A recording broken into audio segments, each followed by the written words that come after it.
എനിക്ക് കണ്ണെഴുതി പൊട്ട് തൊട്ട് ഓമനിച്ച് വളർത്താൻ ഒരു കുഞ്ഞിനെ വേണമെങ്കിൽ ഞാൻ എന്തോ ചെയ്യണം? ഞാൻ അഡോപ്റ്റ് ചെയ്യണോ? ഞാൻ ദത്തെടുക്കണോ?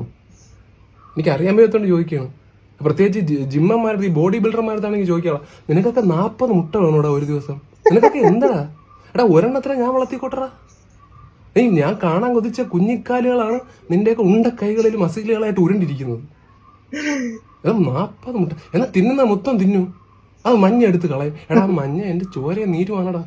ഇറങ്ങാൻ കിട്ടവനെ. നിനക്കൊക്കെ മിസ്റ്റർ പോറ്റിമുക്കും മിസ്റ്റർ കളിയിക്കാവിളയൊക്കെ ആവാൻ ആഗ്രഹമുള്ള പോലെ എനിക്കും ഉണ്ടടാ ആഗ്രഹങ്ങള്. മക്കള് പഠിച്ച് വലിയ നിലയിൽ എത്തുന്നത് കാണാൻ ആഗ്രഹിക്കുന്ന ഒരു അമ്മയാണ് ഞാൻ. ഞാൻ പഠിപ്പിച്ച് പൈലറ്റ് ആക്കാൻ വെച്ചിരുന്നതിനെ നിങ്ങൾ ഓംലറ്റ് ആക്കി. ഞാൻ ജഡ്ജി ആക്കാൻ വെച്ചിരുന്നതിനെ നിങ്ങൾ ബുർജിയാക്കി. ഞാൻ SI ആക്കാൻ വെച്ചിരുന്നതിനെ നിങ്ങൾ ബുൾസൈ ആക്കി. ഒരമ്മയ്ക്കും ഈ ഗതി വരല്ലേ? ഇനിയെങ്കിലും ഇതൊന്ന് അവസാനിപ്പിച്ചൂടെ? കുറെ ആൾക്കാർ മര്യാദയ്ക്ക് രാവിലെ ദോശയും ചമ്മന്തിയൊക്കെ തിന്നുകൊണ്ടിരുന്നതാണ്. ഇപ്പൊ കുറെ ന്യൂട്രീഷൻ എക്സ്പെർട്ടുകൾ ഇറങ്ങിയിട്ടുണ്ട്. നിങ്ങൾ ദിവസം തുടങ്ങേണ്ടത് പ്രോട്ടീൻ കൊണ്ടാണ്. നിങ്ങൾക്ക് പ്രോട്ടീൻ വേണമെങ്കിൽ ജീവിതം ജീവിച്ച് തീർക്കാൻ ഒരു പോത്തിനെ തിന്നൂടെ? ഒരു പോത്തിനെ ഒരു പഞ്ചായത്തിന് മൊത്തം തിന്നെ, അതല്ലേ ന്യായം?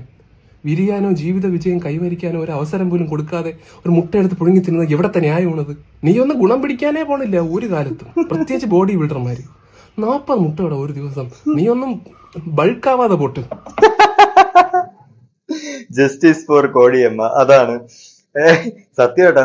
കോഴിക്ക് സംസാരിക്കാനുള്ള ഒരു കഴിവുണ്ടായിരുന്നെങ്കിൽ ഇമ്മാതിരി കാര്യങ്ങളായിരിക്കും ചിലപ്പോ പറയുന്ന കേട്ടാ. നമ്മുടെ ആമ്പിളാർക്ക് വലിയൊരു ഭാഗ്യമുണ്ട്. നമ്മൾ എന്തൊക്കെ കാരണം കൊണ്ട് ബ്രേക്കപ്പ് ആയാലും അവസാനം അവളുമാർക്ക് നമ്മളെ പറ്റി പറയാൻ ഒരു കാരണമേ ഉള്ളൂ. എക്സാക്ട്ലി. വളരെ ശരിയാണ് കൃഷ്ണേട്ടൻ. ഇപ്പൊ തന്നെ എന്റെ അവസ്ഥ നോക്കൂ. ബ്രേക്കപ്പ് ആവുന്നതിന് മുമ്പ് അവർക്ക് ഐഫോൺ വേണമെന്ന് പറഞ്ഞിട്ട് എന്റെ അച്ഛന്റെ അണ്ടർവെയർ എടുത്ത് പണയം വെച്ചിട്ടാണ് EMI എടുത്തിട്ട് കൊടുത്തത്. ആ EMI ഞാൻ ഇപ്പോൾ അടച്ചോണ്ടിരിക്കും. എന്നിട്ടോ അത് അതിന്റെ മോള് പറഞ്ഞെടുക്കുക ഞാൻ ടോക്സിക് ആണെന്ന്. നിങ്ങൾക്ക് എന്റെ കാര്യം അറിയാലോ. എനിക്ക് ആ ഒരു ഒറ്റ ബന്ധം കാരണം എന്റെ ധനം, മാനം, സമ്പത്ത് ഇതെല്ലാം നഷ്ടപ്പെട്ട്. അത് പോട്ടെന്ന് വെക്കാം. അത് പോരാണ്ട് അവൾ നാട്ടുകാരത്ത് പറഞ്ഞെടുക്കാൻ ഞാൻ അവളെ ഏറി കയറി തിടിക്കുന്നത്. ഈ നരന്ത് പോലത്തെ ശരീരം വെച്ച് ഞാൻ എങ്ങനെയാണ് ആനക്കുട്ടി ഇടിക്കുന്നത്? എടാ ഇതൊക്കെ കേൾക്കുമ്പോഴത്തേക്ക് എനിക്കും ഉണ്ടാ കുറെ പറയാൻ. അങ്ങനെ സ്നേഹിച്ചവരെ പറ്റി പന പറഞ്ഞു നടക്കുന്ന എന്റെ ക്യാരക്ടർ അല്ല. എന്തെങ്കിലും തഞ്ചത്തിനും താളത്തിനും എനിക്ക് കിട്ടുമ്പോഴത്തേക്ക് അവളുടെ വായിലെ തോട്ട വെച്ച് പൊട്ടിക്കും. അയ്യോ അത്